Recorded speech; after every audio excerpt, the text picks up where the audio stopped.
That's going to cost you $100,000. WWE हर हफ्ते TV के लिए स्क्रिप्ट किए गए एपिसोड्स बनाता है और रोस्टर पर मौजूद कई सारे सुपरस्टार्स को उन स्क्रिप्ट्स को फॉलो करना पड़ता है। रैंडी ऑर्टन, जॉन सीना और रोमन रेस जैसे कुछ ही ऐसे सुपरस्टार्स हैं जिन्हें स्क्रिप्ट से अलग कुछ बोलने की इजाजत है और इसके लिए उन्हें कोई सजा नहीं मिलती। I know, that was not easy to say. लेकिन अगर कोई और सुपरस्टार स्क्रिप्ट से किसी भी तरह से अलग जाता है तो उन्हें सजा मिलती है और यहाँ तक कि उन्हें निकाला भी जा सकता है। लेकिन ऐसे रेसलर्स हैं कौन? जुड़िए हमारे साथ जहां हम 11 ऐसे WWE रेसलर्स के बारे में बात करेंगे जिन्हें स्क्रिप्ट से अलग जाने की वजह से सजा मिली। Kevin Owens and Sami Zayn. 2017 में ऐसी खबर आई थी कि सैमी ज़ेन और केविन ओवेंस के एक स्मैकडाउन शो के दौरान स्क्रिप्ट से अलग जाने की वजह से WWE के यूरोपियन टूर से सजा के तौर पर घर वापस भेज दिया गया था। रिपोर्ट्स के मुताबिक एक मैच के बाद दोनों ही रेसलर्स को न्यू डे से मार पड़नी थी, लेकिन उन दोनों ने उस स्पॉट को नजरअंदाज कर दिया और अपने लॉकर रूम की तरफ चले गए। ऐसा कभी साफ नहीं हो पाया कि सैमी और ओवेंस ने ऐसा क्यों किया, लेकिन या तो ये इसकी वजह से हो सकता है कि वो ये स्पॉट भूल गए या फिर उन दोनों को ही क्रिएटिव की तरफ से बनाई गई ये योजना पसंद नहीं आई। इस सजा को देखते हुए तो लगता है कि दूसरी बात ही सच है। हालांकि ये सजा बहुत कठोर लगती है, लेकिन इसकी वजह से रोस्टर पर उनकी जगह नहीं बदली गई थी। और इस हादसे के बाद सैमी ज़ेन और केविन ओवेंस ने रैंडी ऑर्टन और शिंसुके नाकामुरा के खिलाफ क्लैश ऑफ चैंपियंस पे पर व्यू में जीत भी हासिल करी थी। इसलिए ये काफी मजेदार था क्योंकि इस सजा ने केवल उनके यूरोपियन टूर के समय पर ही असर किया। Coffee Kingston. एक रेसलिंग मैच में हर चीज पहले से तय होती है और एक मैच का नतीजा भी पहले से ही स्क्रिप्टेड होता है।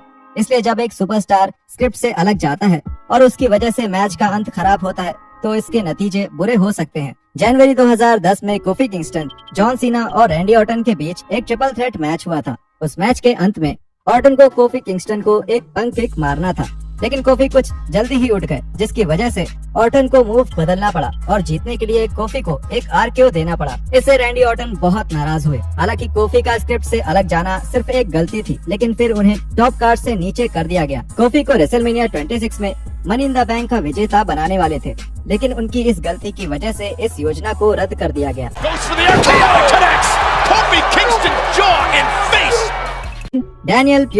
डैनियल प्यूडर को ये काफी कठिन तरीके से पता चला कि कर्ट एंगल की बात काटना क्यों अच्छी बात नहीं है। 2004 के एक स्मैकडाउन एपिसोड में टफ इनफ कंटेस्टेंट्स एक स्क्वाड थ्रस्ट चैलेंज के लिए चुनौती दी गई, जिसका विजेता एक शूट स्टाइल मैच में कर्ट एंगल के खिलाफ लड़ेगा।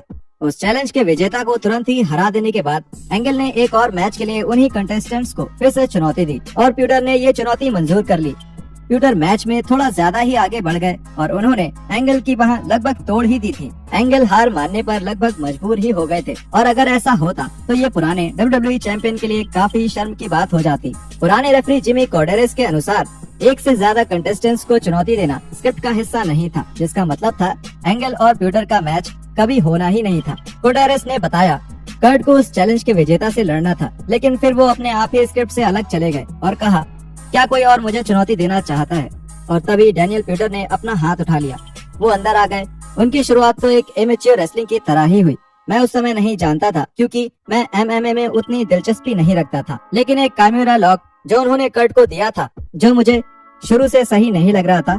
मैंने अल स्नो की तरफ देखा जो एक कोने में खड़े थे और उन्होंने मुझे देखा और हम दोनों ने एक दूसरे की तरफ देखा। जब वो दोनों गिरे और डैनियल प्यूडर अपनी पीठ के बल थे, तब मैंने कहा मैं काउंट कर रहा हूँ, मुझे कोई फर्क नहीं पड़ता। इस हादसे ने कई सुपरस्टार्स को नाराज कर दिया क्योंकि उन्हें लगा कि ऐसा करके प्यूडर ने एंगल की बेइज्जती करी है और उसके साथ ही पूरे WWE की भी। इसकी वजह से 2005 के रंबल में एडी गुरेरो, क्रिस बेनवा और हार्डकोर हॉली ने प्यूडर को स्टिफ चॉप्स और सुप्लेक्सेस से बहुत मारा और प्यूडर को अंत में मैच से बाहर कर दिया।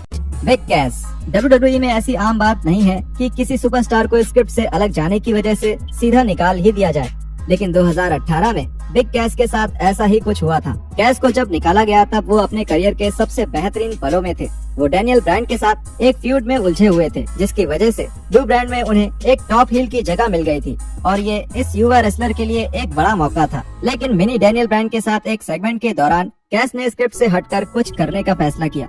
इस सेगमेंट में कैश को ब्रांड के छोटे अवतार को एक बिग बूट मारना था, लेकिन कैश ने उन्हें उसके बाद भी मारना चालू रखा, जिसने विंस मैकमैन को काफी नाराज कर दिया। जैसे ही इस मैच के बाद कैश पीछे पहुंचे, उन्हें विंस ने बहुत सुनाया इस हादसे के कुछ ही समय बाद कैस को निकाल दिया गया और जाने से पहले उनका आखिरी मैच 2018 में ब्रायन के साथ एक money in the bank match था जिसमें कैस हार गए।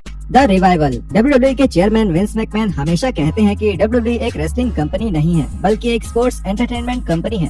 हाल ही के सालों में WWE के टैलेंट को रेसलर्स कहने से वो इनकार करते हैं और इसके साथ ही वो प्रो रेसलिंग जैसे शब्दों का टेलीविजन पर इस्तेमाल भी करना पसंद नहीं करते।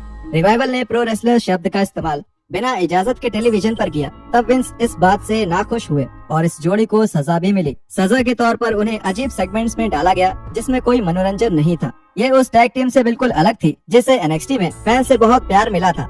दुर्भाग्य से उनके इन सेगमेंट्स की वजह से विंस उन्हें हमेशा के लिए एक कॉमेडी टैग टीम ही बनाना चाहते थे। Bro, you're not supposed to pour it on your littles. I was trying to get you to drink it.